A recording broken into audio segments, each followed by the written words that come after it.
રાજકોટ અગ્નિકાંડ મુદ્દે હવે રાજકારણ પણ ગરમાયું છે। કોંગ્રેસ વતી ગુજરાત પ્રદેશ અધ્યક્ષ નકતીસિંહ ગોહિલ પણ મેદાને ઉતરી આવ્યા હતા અને તેમણે એક પત્રકાર પરિષદને સંબોધતા સરકાર અને પોલીસ તંત્ર સામે આકરા પ્રહાર કર્યા હતા।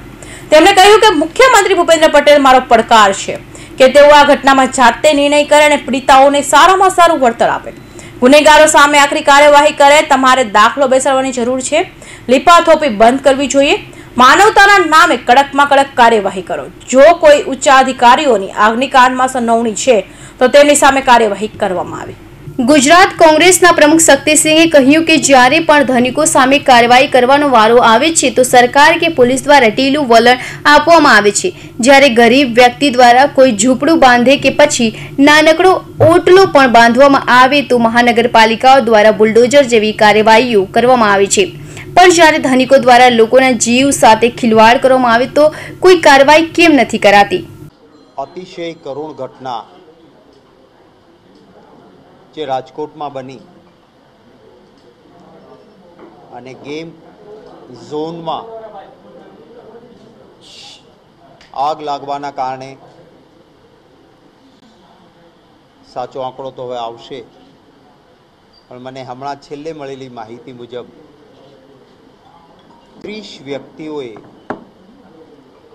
પોતાના જીવ ગુમાવ્યા છે। હું કોંગ્રેસ પક્ષ વતી રીતે સોરી એક મિનિટ ભાઈ, પાછળ વાતો કરવી હોય તો બહાર જતા રહેશો પ્લીઝ, બહાર જઈને વાતો કરો, જાઓ, પ્રેસ ચાલે છે અને પાછળ વાર્તાલાપ કરો છો। આ તે ગંભીર લાઈવ વાળા પ્લીઝ બહાર જાય। આટલી ગંભીર કરુણ ઘટના બની છે ત્યારે આપણે થોડુંક મૃત્યુનો મલાજો પણ બધાએ જાળવવો પડશે। રાજકોટ ખાતે અતિશય કરુણ ઘટના બની, 30 વ્યક્તિઓએ પોતાનો જીવ ગુમાવ્યો છે। પથ્થર દિલ હૃદય પણ રડી પડે એ પ્રકારની પરિસ્થિતિ। જે સ્થળની મુલાકાત લીધી ગઈકાલે અમારા સાથીઓ સાથે, અને એ સમયે જે વ્યક્તિઓએ ત્યાં જીવ ગુમાવ્યો છે એવા વ્યક્તિઓના પૈકીના કોઈકના ટુકડા ટુકડાના માનવ અવશેષ ત્યાંથી પ્રાપ્ત થાય, કેટલી હદ સુધી એ આગમાં એનો અંદાજ એનાથી જ આવી શકે। માણસના જીવની કોઈ કિંમત ન હોઈ શકે। અઢળક સંપત્તિ માણસનો જીવ પાછો નથી આપી શકતી, કોઈ પણ શબ્દો એને સજીવન નથી કરી શકતો, કોઈ પણ એસઆઈટી એ થયેલા નુકસાનને ભરપાઈ ન કરી શકે, કોઈ પણ સરકારના શબ્દો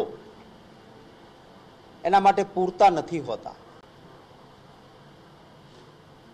ત્યારે અતિશય દુઃખ સાથે કહેવા માંગીશ કે આ અમૂલ્ય જીવનની રક્ષા કરવાનું કામ બંધારણ પ્રમાણે જાન માલની સુરક્ષાની જવાબદારી એ ચૂંટાયેલી સરકારની છે। સ્પષ્ટ બંધારણમાં જે બાબા સાહેબ આંબેડકરે આપેલા બંધારણમાં કોઈની મુખ્ય જવાબદારી જાનમાલની સુરક્ષાની છે તો એ સરકારની જવાબદારી છે। એકાદ કોઈ ઘટના બને તો એમાંથી પાઠ લેવો જોઈએ, એમાંથી શિક્ષા લેવી જોઈએ કે ભવિષ્યમાં આ ન બને। મને અત્યંત દુઃખ છે, સુરતમાં તક્ષશિલા એક શિક્ષણના ક્લાસના અંદર બાળકોના જે રીતે મૃત્યુ થયા, સરકારે એમાંથી બોધપાઠ લેવાની જરૂર હતી। આજે જ જ્યારે આપણે વાત કરી રહ્યા છીએ ત્યારે સુરતમાં જે પરિવારે પોતાના સ્વજન ગુમાવ્યા છે, ઘટનામાં આ જ અવલોકનો હોઈ શકે। મેં આપને ફોટાઓ બતાવ્યા, કે મેયરશ્રી જાય છે, ધારાસભ્ય જાય છે, એક મહામંત્રી ભાજપના જાય છે અને ભાજપની ટીમ જાય છે અને પહેલા લખે છે કે આટલા લોકો આવ્યા, કલેક્ટર જાય છે, એસપી જાય છે, કમિશનર જાય છે, ઝોનનો પોલીસ ઓફિસર જાય છે અને સોશિયલ મીડિયામાં એ લખે છે, તો પછી શું થાય? આ સમજી શકાય એવી બાબતો છે. એટલે નામદાર હાઈકોર્ટ સ્યો મોટો આ અંગે વધારે પ્રેયર કદાચ જે કંઈ હોય તે બાજુએ મૂકીને નામદાર હાઈકોર્ટ પોતાના વિઝડમમાં કરે. પણ ભૂતકાળનો પણ દાખલો છે કે હાઈકોર્ટે ફટકાર લગાવ્યા પછી પણ આ સરકારમાં સુધારો થયો નથી. સુરતમાં પૂરનો પ્રકોપ, એ વખતે નામદાર હાઈકોર્ટે જે સૂચનો કર્યા હતા એનું પણ પાલન સરકાર કરતી નથી અને પરિણામે તેમણે કહ્યું કે છડે ચોક આ ધંધો ચાલી રહ્યો હતો, ફાયર સેફટી જેવા પગલાં પણ ન લેવાયા, તેમ છતાં કોઈ કાર્યવાહી નહીં. આ રાજકોટ મહાનગરપાલિકાનું નબળું વર્ણ દર્શાવે છે. હપ્તારાજને કારણે જ આવી ઘટનાઓ બની રહી છે. ઉલ્લેખનીય છે કે એવી ચર્ચા છે કે આ ગેમ ઝોનનું બાંધકામ ગેરકાયદે જગ્યા પર કરવામાં આવ્યું હતું. આ ગેમ ઝોન કોઈ પણ પ્રકારની જરૂરી સરકારી મંજૂરીઓ લીધા વિના જ ચાલી રહ્યું હોવાનો પણ દાવો કરાયો છે. શક્તિસિંહે પ્રેસ કોન્ફરન્સમાં વડોદરા, સુરત જેવા શહેરોમાં પણ બનેલી મોટી દુર્ઘટનાઓનો ઉલ્લેખ કરતા ભાજપ સરકારને ઘેરી હતી.